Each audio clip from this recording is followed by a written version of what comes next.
¿Aló? ¿Me escuchan? Bienvenidos al tercer capítulo de este podcast donde hablamos de salud mental, diversidad y género. El tema de hoy es la salud mental en personas LGBTIQ+. Para esto nos encontramos con Pedro Aguirre, como Pedro Aguirre Cerda, pero más joven. ¿Te tiran mucho esa talla? Demasiado. En la universidad me la tiraban siempre los profes. Qué paja, igual, ¿o no? Ya, bueno, risas, ya. Bueno, Pedro es psicólogo enfocado en diversidades sexuales y perspectiva de género. Cuéntanos sobre ti y tu área de expertise. Ya, bueno, sí. Mi nombre es Pedro Aguirre, yo soy psicólogo, específicamente me desempeño como psicólogo clínico. Actualmente estoy principalmente trabajando de forma independiente y a partir de eso realizo atenciones particulares a una diversidad de pacientes, pero siempre como enfocado en todo lo que tiene que ver con diversidad sexual, disidencias y perspectiva de género. Tengo pacientes que no son parte de la diversidad sexual, pero sí son muy pocos, eso sí. Yo creo que el 90% de mis pacientes son de la comunidad. Y eso, bueno, además de eso estoy haciendo como estudios al mismo tiempo, estudios de psicoanálisis y salud mental en la Católica, y por otro lado en la Portales estoy realizando como este curso diplomado respecto al desarrollo de sexualidades e identidades de género. Oye, Pedro, ¿y cómo entraste en este tema de la perspectiva de género y de las diversidades? Yo creo que partió como en mi formación de pregrado, el interés. O sea, el interés por lo que tiene que ver con diversidad sexual siempre lo he tenido principalmente por formar parte de la comunidad como homosexual, ¿cachai? Entonces como que siempre para mí fue un tema súper importante de abordar eventualmente en el espacio terapéutico cuando yo dijera, ya, soy psicólogo, como me gustaría poder abordarlo de alguna u otra forma. Y el de perspectiva de género nació más al final de la carrera y de hecho mi tesis, entre comillas, mi proyecto de título, como se le quiera llamar, tenía que ver directamente con perspectiva de género y profesionales de salud mental. Entonces ahí como que entré más concretamente en el mundo de perspectiva de género, y ahí con especializaciones, cursos, seminarios, etcétera, me he ido metiendo cada vez más en lo que es diversidad sexual y perspectiva de género. Qué buena. Oye, ¿por qué es importante considerar a las disidencias en el estudio?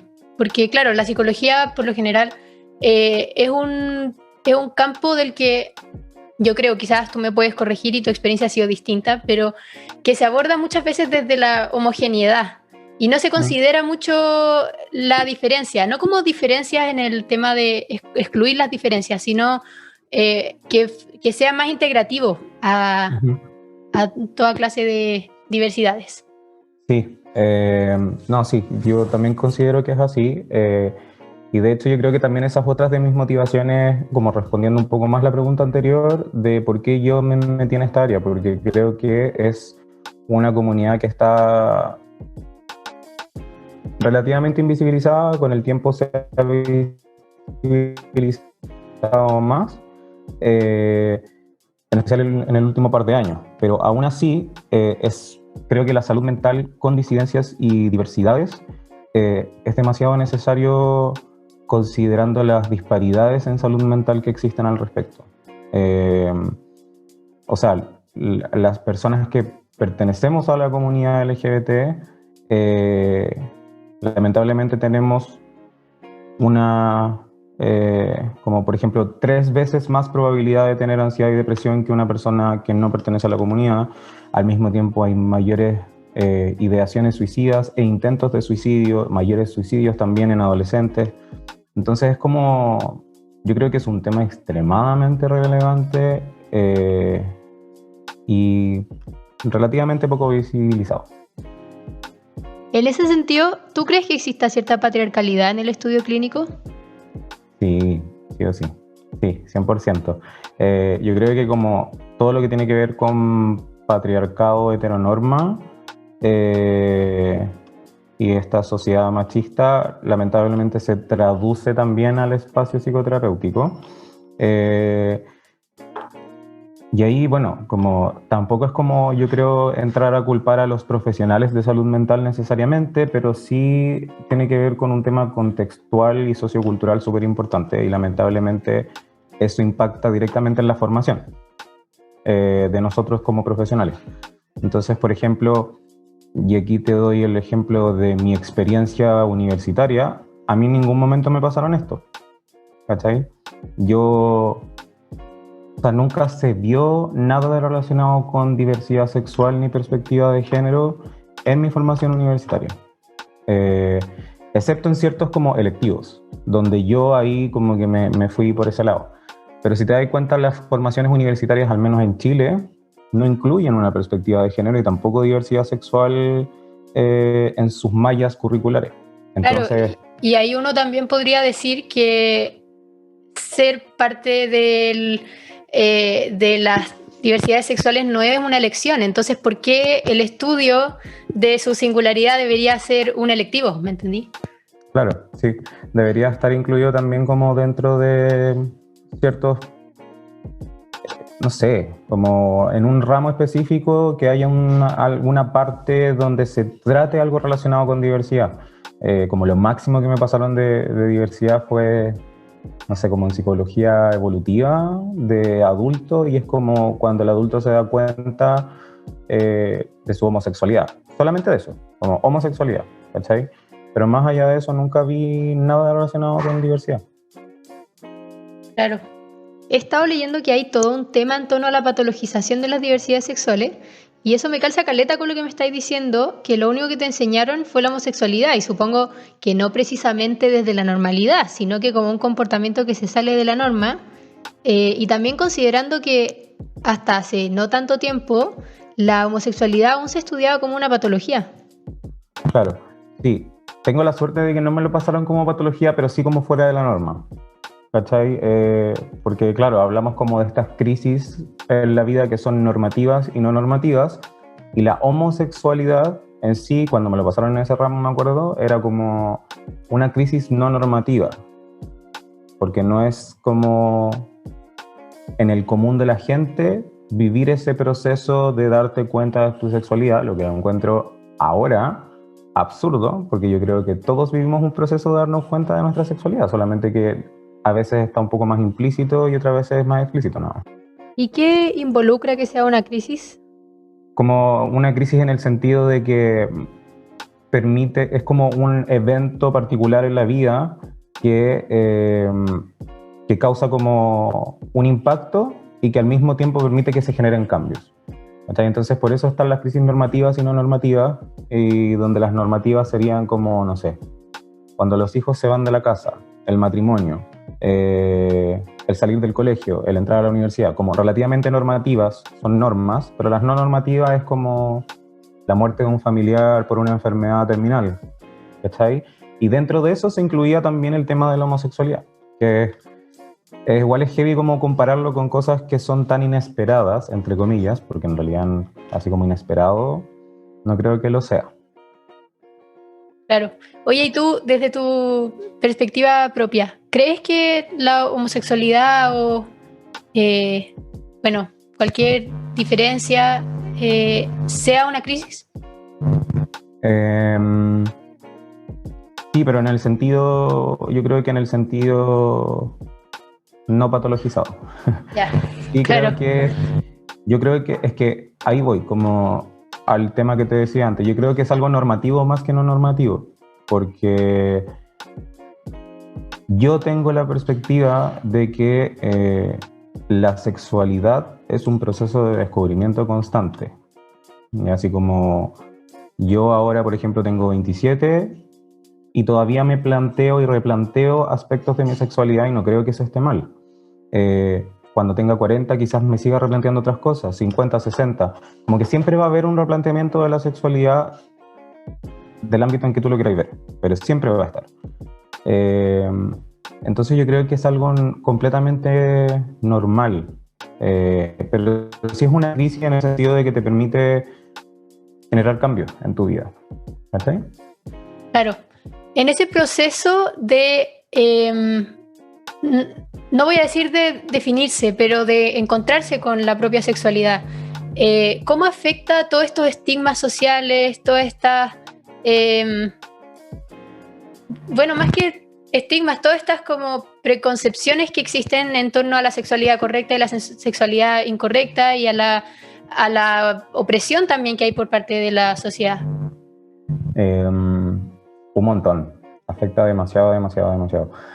Hay ciertos modelos teóricos, de hecho, que explican un poco eso, y hay una teoría bien buena y bien atingente a esta problemática, que es la teoría del estrés de minorías.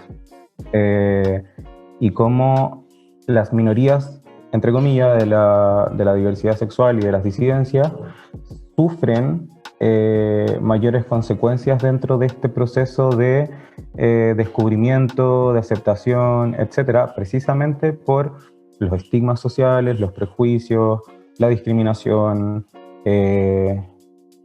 microagresiones también, como agresiones que no son tan evidentes. Yo no estoy diciendo necesariamente una violencia física, ¿cachai? Pero comentarios y que se pueden dar en distintos espacios, de la universidad, el colegio, terapia, la vida cotidiana. Esta ya igual es una reflexión más personal, pero dado que, como estaba ahí comentando, este es un proceso que todos vivimos cuando crecemos y nos enfrentamos con el mundo, imagino que debe tener un tremendo efecto el miedo de ser distintos, de diferenciarse de lo que se espera. También en esta idea de que se debe agradar al otro y de que tu propia forma de ser tiene que calzar con un esquema que quizás no solo afecta a las disidencias, sino que también en general en los procesos identitarios. Sí, o sea, afecta bastante. Yo creo que en ese sentido tenéis toda la razón. No creo que esté equivocada. Es un proceso súper complejo en realidad. Pero al mismo tiempo a mí me pasa que siento que no debería ser tan complejo. Claro. Lamentablemente se complejiza la situación por la sociedad en la que vivimos. Y ahí entra en juego lo que me decía ya antes, como de esta perspectiva un poco más patriarcal y heteronormada, donde estas cosas no se hablan. Nunca se han hablado, nunca se han tocado, a pesar de que existen hace miles de años. Entonces causa estragos importantes igual en la salud mental de la gente, en la construcción de la identidad, en la seguridad también, como en tu autoestima. Y ahí es como que afecta distintas partes, ¿cachai? Es súper complejo en realidad. Oye, Pedro, y esa clausura, es que la idea me sigue girando, pero esa clausura que se transforma en miedo de ser distintos, en miedo de salir de la norma, etc., después se puede convertir en discriminación, en oposición a ese miedo que alguna vez pudiste haber visto reflejado en ti y que después lo expresas a miedo a lo que represente eso. Y discriminación, finalmente, exclusión, todo lo que vemos que hoy en día tiene que sufrir la gente. Sí, a eso tú te referís como, en el fondo, si la misma persona... Es que claro, estoy pensando cómo puede ser que después de todos estos años, después de que ya hace un tiempo ya se está visibilizando que existen diferencias y que la homosexualidad y cualquier clase de diversidad no es una enfermedad y no es un problema, entonces ¿por qué los patrones se conservan? Entonces de repente pienso que quizás los patrones se conservan porque somos nosotros mismos los que, asustados frente a esta diferencia que no se nos permite, generamos rechazo. Sí, igual se genera un rechazo, o sea, es que igual hay un tema social bien fuerte y lamentablemente, claro, aunque hay mayor visibilidad, Yo creo que es súper importante como el bagaje cultural existente respecto a las diversidades y disidencias. Eh, y es ese mismo bagaje cultural y sociocultural en realidad el que hace que la discriminación siga existiendo, que la gente vuelva, como que sigue cayendo en este mismo patrón de invisibilizar, discriminar, ridiculizar en muchos casos, como y no tomar en serio un proceso identitario tan importante como la identidad sexual. Pedro, ¿tú me podrías hablar un poco más sobre este proceso de formación de la identidad, tanto queer como, bueno, como en general, en lo que tú cachai también de salud mental, por ejemplo? Sí, o sea, lo que pasa es que este proceso como de descubrimiento y de identidad, igual hay que pensarlo como la identidad se construye constantemente en todos, independiente de tu sexualidad, y se construye igual fuertemente en el proceso de adolescencia. Y es en el proceso de la adolescencia donde también nosotros nos cuestionamos un poco más nuestra sexualidad de forma consciente. Y es ahí donde se empiezan a generar como todos estos cuestionamientos generalmente porque uno ve a los pares también, ve a los adultos y ahí uno se cuestiona como qué es normal, no es normal.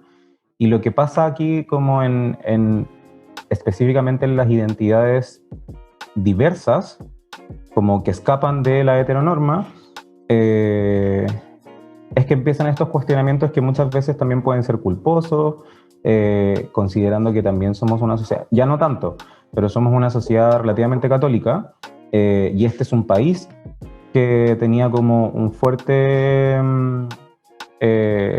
fuerte llegada con el catolicismo, que ha ido desapareciendo un poquito con los años, pero todo eso hace que lamentablemente como las identidades diversas son las que se ven más perjudicadas en el proceso de formar su identidad sexual. Lo que es distinto a una persona heterosis que forma su identidad sexual sin ningún mayor cuestionamiento, precisamente porque nunca hemos cuestionado a las personas heterosexuales. Entonces, para ellos es mucho más fácil, como que va directo. Pero, ¿cachai? En ese sentido, ¿tú crees que una persona heterosexual cisgénero no hace ese cuestionamiento? O quizás sí lo hace, o quizás no lo hace por miedo. Es que eso es lo que a mí lo que más me llama la atención de todo este tema es cómo juega la sociedad en todo esto, porque al final las personas tendemos a ser súper vulnerables a lo que se espera y a lo que se piensa de nosotros, y también la sociedad está llena de exigencias. Entonces, yo personalmente, no sé, no creo que nadie pase por este proceso. Yo creo que todos pasan, pero quizás hay gente que está tan asustada que pasa por este proceso casi sin darse cuenta. Y lo que hace finalmente es reprimir cualquier impulso que pueda ser distinto o disidente o, no sé, casi marginal y seguir con su vida nomás. Claro, yo pienso lo mismo. Yo pienso que todos eventualmente pasan por ese proceso. Pero claro, la persona que es como heterosis también, y esto es algo súper como contraproducente de la heteronorma, y es que la heteronorma no solamente nos afecta a nosotros como comunidad LGBT, sino que también afecta a la comunidad heterosis, en el sentido de que ellos también tienen que cumplir con ciertos estándares que se espera de una persona heterosis. Entonces muchas veces, y yo he escuchado situaciones así, en especial como de adultos, e incluso adultos mayores, que como salen del closet a una edad bastante avanzada, y dicen como, claro, nunca me pude cuestionar antes mi sexualidad, porque la sociedad tampoco dejaba que me lo cuestionara. Y porque también hay un tema como, bueno, en las familias, como, y la polola, oye, ¿cuándo voy a tener polola? ¿Cachai? Como que siempre te llevan hacia lo heterosexual de forma inherente. Entonces, muchas personas yo creo que no tienen el espacio para cuestionarse y cuando lo pueden hacer recién, descubren cosas o simplemente se dan cuenta como no, está todo bien. ¿Cachai? Pero yo creo que es un proceso por el que pasamos todos, sí o sí. Sí, Pedro, ¿y tú crees que el proceso de salir del closet o de definir tu identidad, eh, de cambiar de sexo o de género, sería más fácil si la sociedad fuera más abierta o estuviera menos llena de estigmas y de normas? Sí, sí o sí. ¿Y eso se visibilizaría en la salud mental? ¿Se visibilizaría qué? ¿En la salud mental? Sí, definitivamente. O sea, igual yo lo pienso haciendo la comparación, porque, bueno, yo tengo 27, por ejemplo, yo salí de 26. Piensa, esto fue hace 11 años atrás, esto fue el 2010.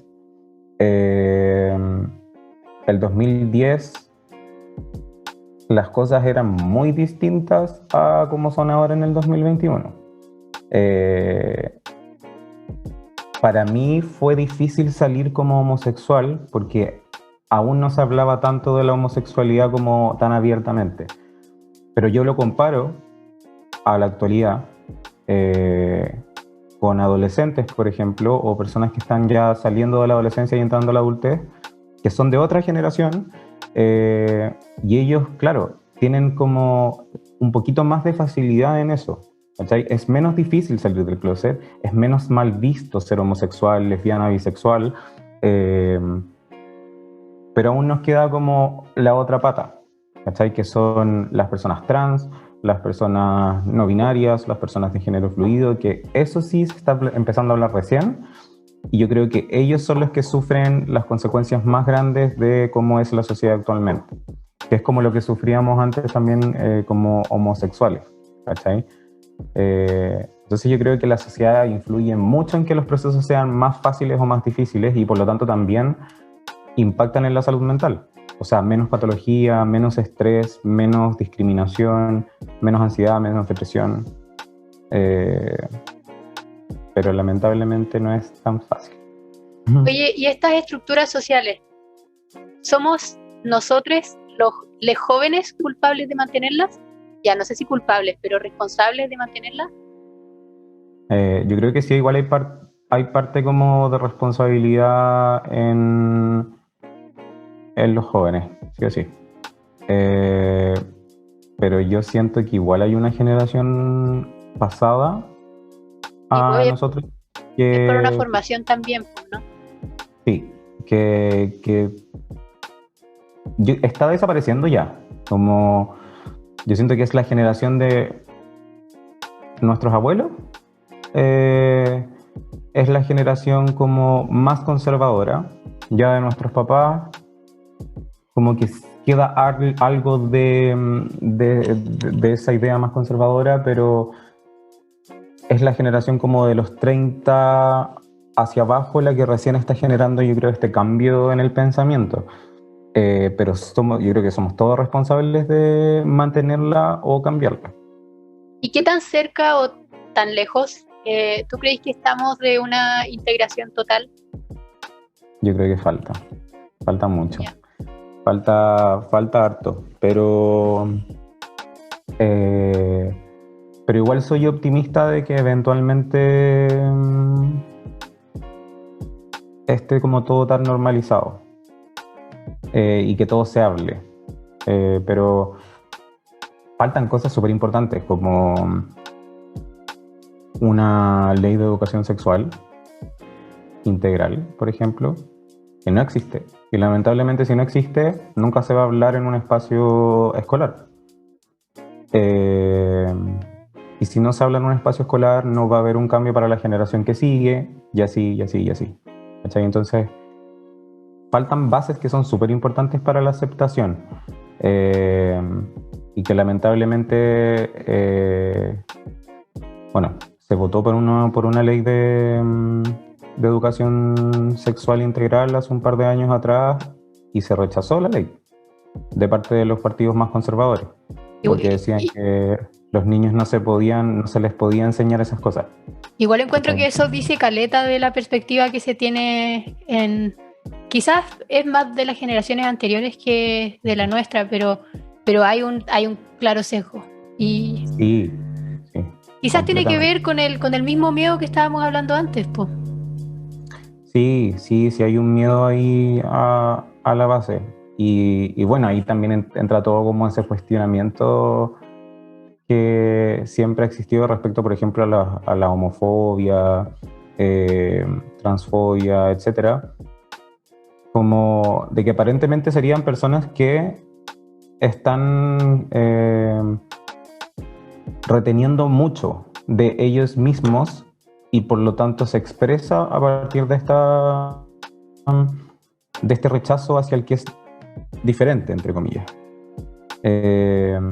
Y eso es como súper interesante de ver.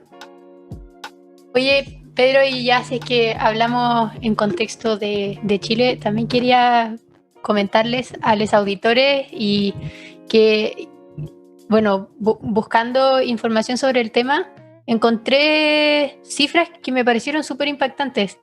Te las cuento. Leí que casi el 90% de la comunidad LGBTI en Chile ha sufrido discriminación. Solo el 31,8% piensa que puede expresar libremente su identidad. El 44,7% declara que los ataques de odio recibidos fueron en el hogar. Lo encontré muy fuerte porque, claro, uno podría decir que este tema es atingente a nivel mundial.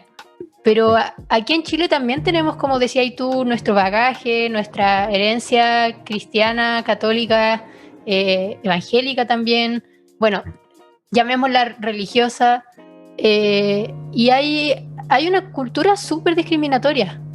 Entonces, considerando esto de que, por ejemplo, que no tenemos ley de adopción homoparental, también lo que comentabas tú, que no hay ley de educación sexual integral, que en muchos contextos los nombres legales de las personas trans todavía no son aceptados o considerados. Aún tenemos asesinatos por homo, lesbo, transfobia o crímenes de odio de cualquier tipo, femicidios. ¿Qué nos habla de eso del contexto nacional? ¿Y qué significa con todo lo que acabo de decir ser disidencia en este entorno? Yo creo que significa una lucha constante en contra de la masa. Eso yo creo que es lo que significa y lamentablemente se evidencian las cifras que tú mismo me contáis. ¿Cachai? Son cifras muy altas que si uno lo piensa es mucha gente la que sufre discriminación, mucha gente la que sufre el rechazo también de parte de sus familiares, gente que la echan de su casa. Entonces, yo creo que significa lucha, significa impotencia también, significa harta frustración. Y por eso mismo yo creo que es súper necesario como tener ciertos agentes que ayuden a cambiar esta situación. Personas que hacen harto activismo, yo así como aplaudo a todo quien haga activismo porque lo encuentro necesario. Por eso también yo hago contenido de psicoeducación esperando que pueda llegar no solamente a la población LGBT, sino que también a familiares, a adultos, a personas que tienen otros familiares que son parte de la comunidad y que quizás necesitan educarse al respecto. Entonces, por eso siento que es como una lucha constante y que es un camino súper difícil de llevar pero como espero que esas cifras puedan bajar en los próximos años. Pero sí, eso. No sé, creo. Oye, y otro rasgo de como la sociedad chilena que encuentro interesante que toquemos hablando de este tema es también toda esta polémica que existe en torno a la homosexualidad, hablando de los famosos, por ejemplo, no sé, quería conversar contigo. Ayer en la noche, creo, me salió así en Instagram una noticia que salía que Christiane Endler se había casado en Francia. Ella no lo comentó, no lo subió a sus redes sociales, o sea, no es una información que ella misma difundió. Y de repente aparecieron muchos debates, muchas líneas de expresión, muchas opiniones que cómo ella no se pudo casar en Chile, por qué se tuvo que casar en Francia. Entonces, un poco como el interés en el tema, quizás en la sociedad, hablando genéricamente, todavía tiende a tratarse un poco de ídolos. Sí. Y también es algo súper polémico. Sí, es polémico. Ahí yo tengo sentimientos encontrados igual, como siento que no debería ser así, pero al mismo tiempo siento que es necesario por la etapa en la que estamos como sociedad y específicamente como país. Porque siento que si, por ejemplo, no existieran esas personas que tienen que ir a casarse a otro país y eso genera conversación, no sé si la conversación se generaría eventualmente, ¿cachai? Porque no sé si como país estamos preparados para tener esas conversaciones de forma natural y sin como una motivación externa que sea como, oh, tal persona se tuvo que ir del país para casarse. Pero deberíamos. Sí, completamente deberíamos. Por eso tengo como los sentimientos encontrados al respecto, pero al mismo tiempo siento que es necesario. Igual, yo creo que cualquier espacio de conversación es relevante. Y esto yo también he visto que generó mucha discusión. Se habló incluso en las noticias, la Mónica Rincón, creo, que también lo dijo. Entonces, ¿se visibiliza? Sí. ¿Permite más visibilización en el país? También. Más discusión también. ¿Pero debería ser así? No, no creo. Porque igual muestra que no está tan normalizado como pensaríamos. Porque si es que genera tanto como tanto revuelo y sale en los medios y todo, significa que aún es algo que no es parte de lo normal y que no es de la conversación cotidiana, que es una forma de discriminación también. Sí. Y ahí, bueno, igual salen como conversaciones súper interesantes respecto al panorama chileno y cómo, por ejemplo, hace varios años ya, el se metió a hablar en el fondo por la igualdad de derechos en torno al matrimonio. Pero ningún gobierno hasta el día de hoy ha hecho algún cambio significativo al respecto y han pasado años desde que se hizo como ese acuerdo y son proyectos de ley que están ahí, votados, que no avanzan, que pueden estar muchos años ahí sin ningún cambio significativo. Y se le da prioridad a otras cosas, pues. Pero a estas cosas que tienen que ver con derechos, es súper impresionante que no se realice. O sea, yo lo pensaba hace como 2 días atrás, como que me fui en una volada muy cuática y me puse a pensar y dije, qué heavy pensar que no me puedo casar, ¿cachai? Como, ¿cachai? Esa... Sí, como, ¿por qué no podría casarme? Como que no tiene una explicación lógica. Porque uno se puede ir ahí igual, bueno, que el matrimonio también tiene toda una connotación religiosa y que la religión ha sido súper discriminadora en muchos aspectos, pero también es algo súper básico, que no estamos hablando de discusiones de pedir situaciones especiales o trato distintivo. Te estás viendo cosas básicas, una línea desde donde todos podamos partir desde el mismo punto. Entonces, al mismo tiempo es impresionante que sea un tema debatible. Sí, ahí da para cuestionarse todo eso. O sea, me impresiona, por ejemplo, el que no pueda tener hijos, el que no pueda casarme, el que si estoy con una pareja y le pasa algo, yo no voy a tener ningún derecho respecto a lo que le pasa a mi pareja, no voy a poder ver a mi pareja, ¿cachai? Como que se me están quitando muchos privilegios, entre comillas, que no deberían ser privilegios, sino que deberían ser aspectos básicos de la vida. Entonces ahí es como cuando uno se cuestiona más en qué punto estamos como país. Claro. Oye, y en torno a los desafíos de inclusión, ¿tú cómo crees que podemos contribuir desde la posición de ciudadanos a la solución? A lograr una mayor integración, a votar estos prejuicios o, en verdad, simplemente a generar un entorno más amigable para que todos podamos desarrollar nuestras identidades y nos podamos sentir cómodos. Yo creo que sí o sí partir por informarse, leer. Según yo, no ocupa más de 10 minutos de tu día informarte respecto, por ejemplo, a las distintas identidades de género. Y con eso vaya a tener un conocimiento que te va a servir de aquí a ciertos años más, excepto que se vayan actualizando los conceptos, pero tiene que ver también con un tema de voluntad propia de las personas que pertenecen al país, de voluntad de leer, de informarse y de respetar. Porque una vez que yo leo, si yo, por ejemplo, no tuviera conocimientos, yo leo, me informo, yo voy a saber que de ahí en adelante, por ejemplo, tengo que preguntar por el pronombre de una persona,